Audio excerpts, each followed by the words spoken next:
The air is thick, heavy with the weight of 100 breaths, each one a story, a tapestry of lives intertwined for this fleeting journey.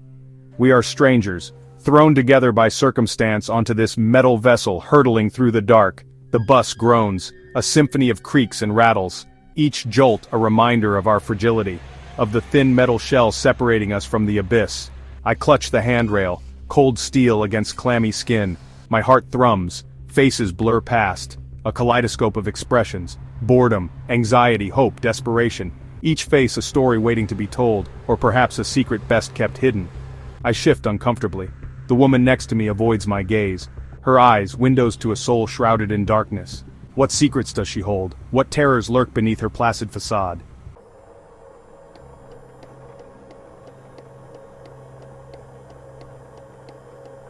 The train screeches, a high-pitched wail that sets my teeth on edge. The lights flicker, plunging us momentarily into darkness. A collective gasp ripples through the carriage. Whispers dance in the shadows. Nervous laughter masks the unease. We are all actors on this stage, playing our parts in a drama we don't fully comprehend. The air crackles with anticipation. Public transport, a melting pot of humanity. A place where the ordinary and the extraordinary collide. Where the mundane can morph into the terrifying in the blink of an eye. Where every face holds the potential for both wonder and dread. This is a journey into the heart of darkness, a descent into the depths of human experience. Fasten your seatbelts. Hold on tight. You are about to enter a world of creepy encounters on public transport.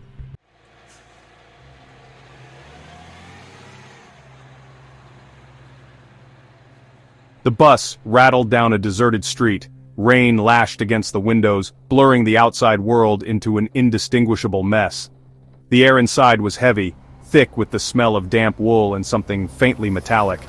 I huddled deeper into my coat, my breath fogging the window pane. It was late, far too late to be on a bus in this part of town, but desperation, as it so often does, had trumped common sense. My eyes, heavy with exhaustion, kept drifting closed. Each time I'd jerk awake, my heart pounding a frantic rhythm against my ribs. The streetlights cast long skeletal shadows that danced across the empty seats, twisting and contorting with each bump in the road. My mind, fertile ground for fear, conjured up images of unseen passengers, their faces contorted in silent screams. Just as my anxiety reached a fever pitch, the bus screeched to a halt. I jolted upright, my gaze darting to the front. A lone figure stood illuminated by the pale glow of the streetlight. A woman. Her back was to me, but even from this distance, something about her sent a shiver down my spine. She was draped in a long white dress that flowed around her like a shroud. The bus doors hissed open and the woman glided inside. There was an ethereal quality about her movements, an otherworldly grace that seemed at odds with the grimy interior of the bus. She moved like a phantom, her footsteps completely silent against the rubber floor. A cold, inexplicable dread settled over me, clamping its icy fingers around my chest. I couldn't breathe, I couldn't move. I could only watch, my heart hammering against my ribs as she drifted towards me.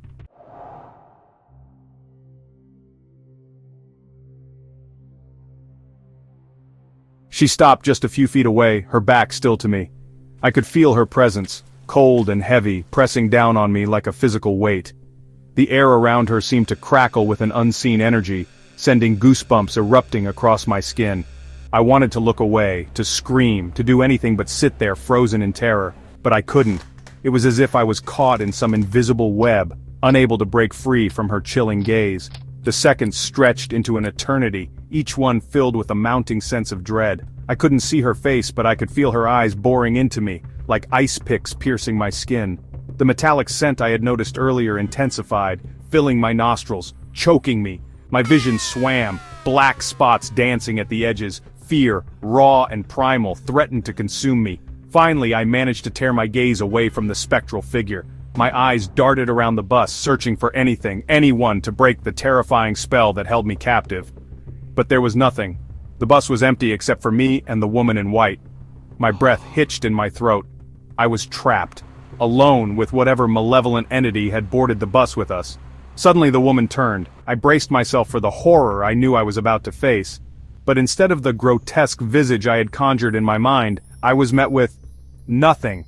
Her face was a blank canvas, devoid of any features. No eyes, no nose, no mouth, just smooth, pale skin.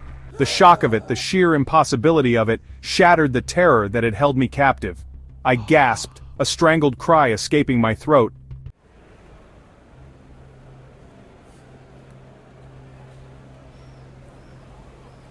And then, just as suddenly as she had appeared, the woman in white was gone, vanished. I blinked, my mind struggling to process what I had just witnessed. Had I imagined it? Was it the exhaustion, the lateness of the hour playing tricks on my mind? I scanned the bus again, my heart still pounding against my ribs. The seats were empty. The air, though still heavy, no longer crackled with that unseen energy. I stumbled off the bus at the next stop, my legs shaky beneath me. The rain had stopped, and the first hint of dawn was painting the sky with hues of gray and purple. I stood on the sidewalk for a long moment, my chest heaving, trying to catch my breath. The world around me seemed sharper, more real, in the aftermath of whatever encounter I had just experienced. The bus pulled away, its engine groaning in protest, and I watched it go, my gaze fixed on the spot where the woman in white had been sitting. There was a part of me, a rational, logical part, that wanted to dismiss the entire experience as a figment of my imagination. But deep down, I knew. I knew that what I had witnessed on that bus was something truly unsettling. Something that would stay with me long after the memory of that night faded.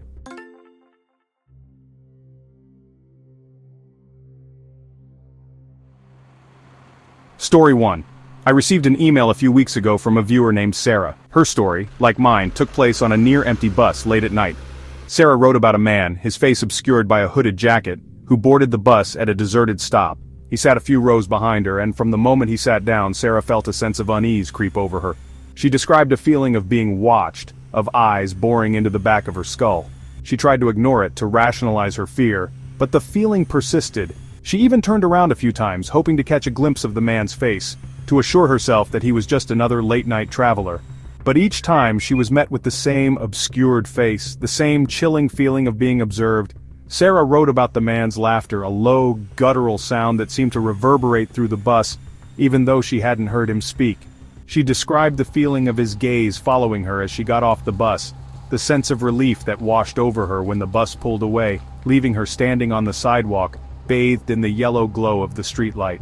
Sarah's story, like countless others I've received, serves as a chilling reminder that the world of public transport is not always a safe one. It's a place where the veil between the ordinary and the extraordinary can be thin, where the mundane can quickly morph into the terrifying.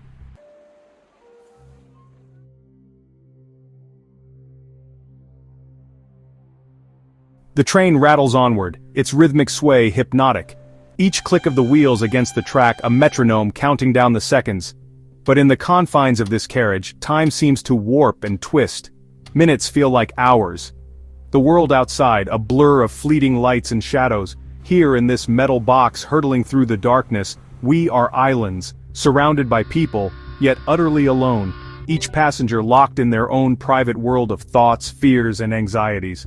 The silence, broken only by the occasional cough or the rustle of a newspaper, is deafening. This isolation, this sense of being utterly alone amidst a crowd, is a breeding ground for fear. It magnifies every creak and groan of the train, transforming them into ominous whispers. Every shadow seems to writhe and contort, taking on sinister shapes in the periphery of our vision. We crave connection, yet we shrink from it. Eyes dart nervously, meeting for a fleeting moment before skittering away. A silent acknowledgement of our shared vulnerability, quickly masked by a facade of indifference.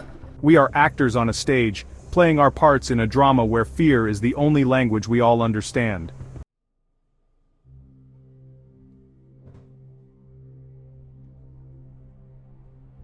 Section 2. Vulnerability Unveiled.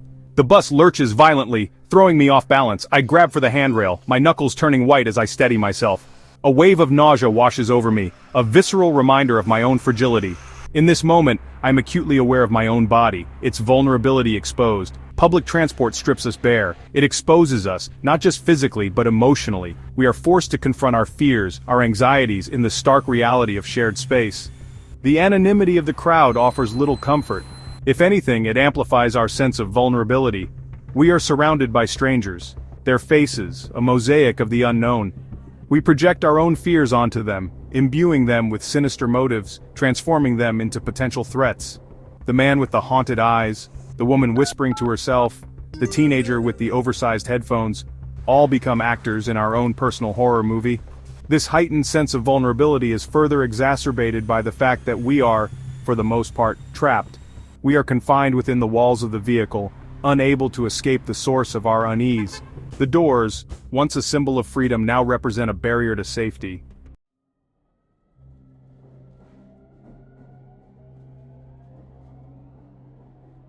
Section 3. Strangers in the Shadows. The subway platform is a sea of faces, a kaleidoscope of humanity flowing past me in a dizzying blur. Each face a stranger, their lives a mystery, and within that mystery lies the seed of unease. For it is in the unknown, in the shadows that lurk at the edges of our perception, that fear takes root. We are social creatures, hardwired to seek out patterns, to make sense of the world around us. Strangers disrupt that order. They represent an anomaly, a break in the familiar, and our minds, desperate to restore equilibrium, fill in the blanks with our deepest fears. The woman in the corner, her face obscured by a hood, her eyes darting nervously around the carriage. Is she simply tired, or is she hiding something more sinister? The man with the greasy hair and the 1,000-yard stare, muttering to himself under his breath. Is he harmless, or is he a threat waiting to be unleashed? We create narratives, weaving elaborate stories around these strangers, attributing motives and intentions based on the flimsiest of evidence. Our imaginations, fueled by fear, run wild, transforming the ordinary into the extraordinary, the mundane into the terrifying.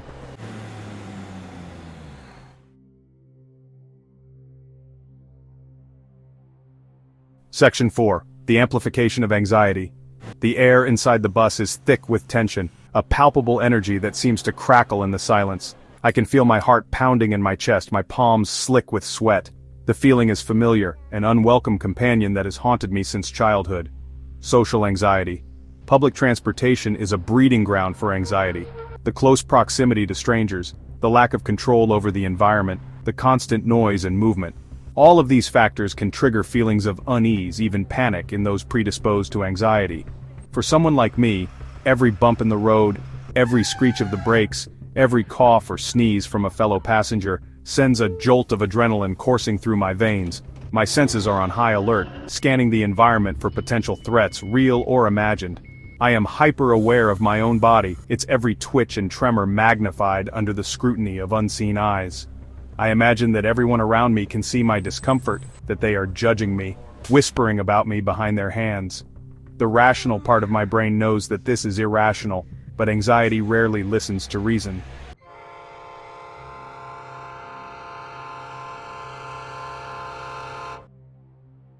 The train emerges from the tunnel, momentarily blinding me with the glare of the setting sun. I blink away the after-images, my mind still reeling from the descent into darkness. The journey on public transport is often a metaphor for life itself. A journey into the unknown, fraught with unexpected twists and turns. But it is also a journey into the darkest corners of our own minds, for it is in these moments of vulnerability, of isolation, that our fears and anxieties are given free rein. The shadows lengthen, taking on the shape of our deepest fears. The mundane transforms into the menacing. The line between reality and imagination blurs. The stories we tell ourselves on public transport, the narratives we weave around the strangers who share our journey, reveal more about ourselves than they do about them. They expose our vulnerabilities, our prejudices, our deepest fears. They remind us that the monsters we fear most often reside not in the shadows outside, but in the dark recesses of our own minds.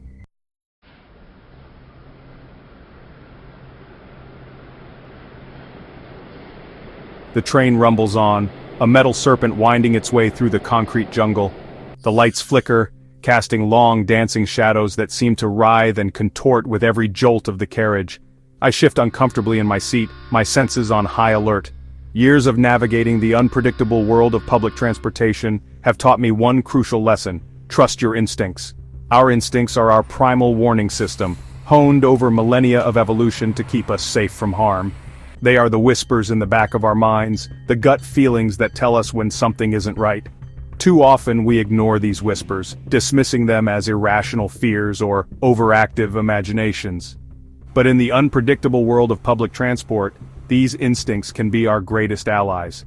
If a situation feels off, if a person makes you uneasy, trust that feeling. Don't second-guess yourself. Don't worry about appearing rude or paranoid. Your safety is paramount, and your intuition is often your best defense against potential danger. Remember, it's always better to err on the side of caution. This isn't about living in a state of constant fear, but rather about cultivating a healthy sense of awareness. It's about being present in your surroundings, attuned to the subtle cues that often signal danger. It's about trusting your inner voice, that primal instinct that whispers, "Something's not right."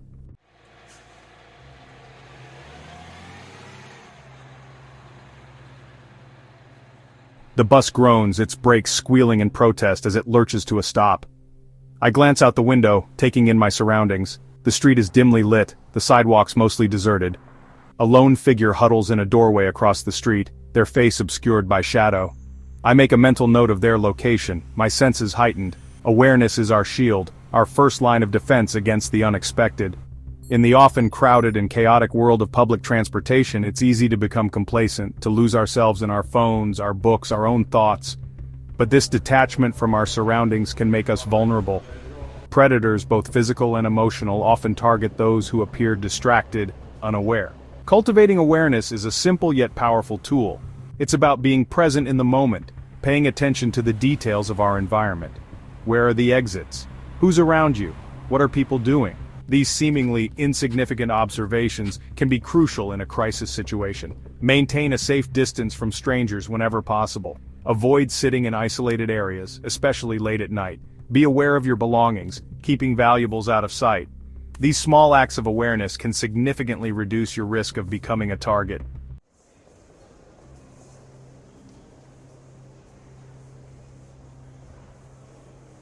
Section 3. Strengthen knowledge. The train screeches into the station, its arrival announced by a cacophony of noise. I navigate the throng of disembarking passengers, my pace brisk but purposeful. As I make my way toward the exit, I notice a group of teenagers huddled around a young woman, their laughter laced with a menacing undercurrent. I slow my pace, my hand instinctively reaching for the pepper spray I carry in my pocket. Knowledge, as they say, is power. In any potentially dangerous situation, knowledge is our greatest asset. Knowing how to protect ourselves, how to react in a crisis, can mean the difference between becoming a victim and escaping unharmed. Familiarize yourself with the safety features of the public transportation systems you use regularly. Learn basic self-defense techniques. Even a few simple moves can give you a fighting chance if confronted. Consider carrying a personal safety alarm or pepper spray, always ensuring you know how to use them safely and effectively. Remember, these tools are only effective if you are prepared to use them. Share your travel plans with a trusted friend or family member, especially if traveling alone or late at night. Let them know your route, your expected arrival time, and any changes to your plans. This simple act can be invaluable in an emergency situation.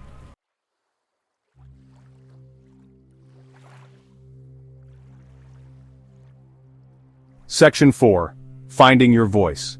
The bus is silent, the air thick with tension. A man across the aisle is staring intently at a young woman, his gaze making her visibly uncomfortable. She shrinks in her seat, trying to avoid his eyes, but he doesn't relent.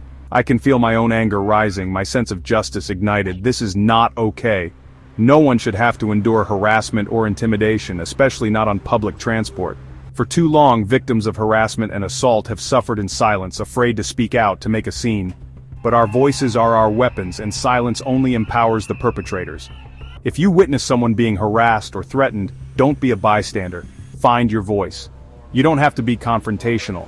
Sometimes simply making eye contact with the victim, acknowledging their discomfort, can be enough to disrupt the situation. You can also move closer to the victim, creating a physical barrier between them and the harasser. Your presence alone can be a powerful deterrent. If the situation escalates, don't hesitate to alert the authorities. Most public transportation systems have emergency buttons or procedures in place for reporting incidents. You can also call the police. Remember, your safety and the safety of others is paramount.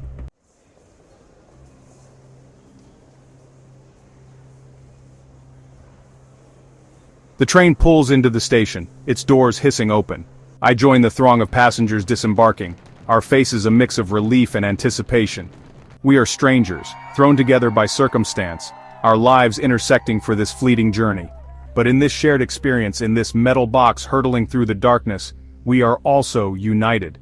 Public transportation, for all its potential dangers, is also a testament to the resilience of the human spirit, our ability to find connection and community in the most unexpected of places. It's a reminder that we are not alone in our fears, our anxieties, our vulnerability. We all have a role to play in making public transportation safer for everyone, by looking out for one another, by being aware of our surroundings, by speaking out against harassment and injustice. We create a culture of vigilance and support. We become a collective force for good, a united front against the forces of darkness that lurk in the shadows.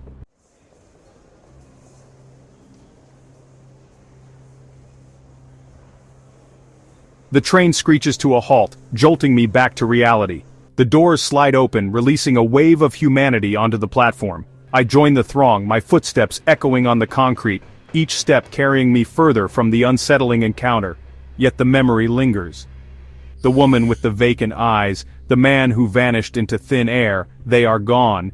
Yet their presence remains, etched into the very fabric of this metal vessel. The air outside is crisp, a stark contrast to the stifling atmosphere of the train. I take a deep breath, trying to cleanse my lungs to expel the lingering sense of unease that has settled deep in my gut. But it's no use. The feeling persists, a phantom chill that seems to seep into my bones. As I make my way through the crowded station, I can't help but scrutinize the faces around me.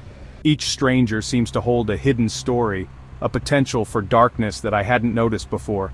The man with the nervous tic, the woman whispering to herself, the teenager with the vacant stare. They all seem suspect, their ordinariness a thin veil masking something sinister.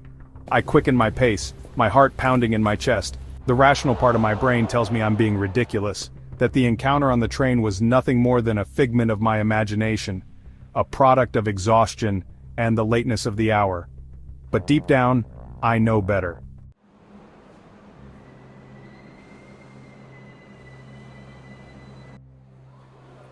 The world of public transportation is a strange and unsettling one. It's a place where the boundaries of reality seem to blur, where the ordinary can quickly morph into the extraordinary, the mundane into the terrifying. It's a place where we are forced to confront our deepest fears, our vulnerability exposed in the confines of shared space. But perhaps the most unsettling aspect of public transportation is the realization that we are never truly alone. We share these journeys with countless unseen passengers, their presence felt, but not always seen.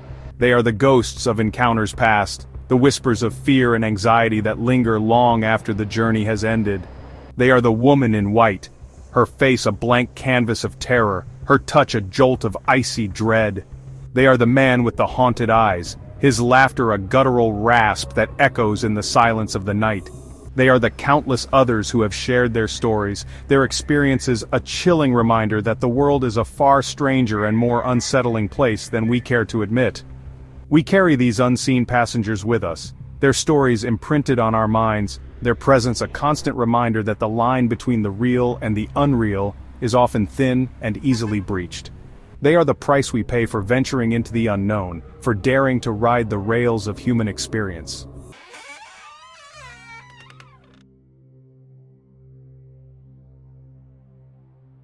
As I finally reach the sanctuary of my apartment, I can't help but feel a sense of relief, a gratitude for the familiar and the safe. But even as I close the door behind me, shutting out the noise and chaos of the city, I know that the journey is far from over. For the truth is, we are all passengers on a much larger journey, a journey into the unknown that begins at birth and ends only with our final breath. And like the rides we take on buses and trains, this journey is fraught with unexpected twists and turns, with moments of both joy and terror, with encounters that will stay with us long after they have passed. So the next time you find yourself on a crowded train or a desolate bus, take a moment to look around you. Pay attention to the stories etched on the faces of your fellow passengers.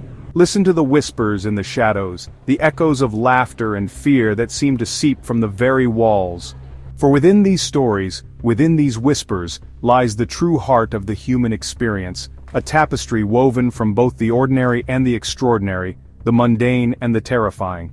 And it is in these moments, when the veil between worlds grows thin, that we catch a glimpse of the vast and unknowable universe that lies just beyond our perception. Thank you for joining me on this journey into the world of creepy encounters on public transportation. If you have a story you'd like to share, please leave a comment below, and don't forget to like, share, subscribe, and hit the bell icon for more real-life stories and tips on navigating the unpredictable. Until next time, stay safe and remember, the unknown is always watching.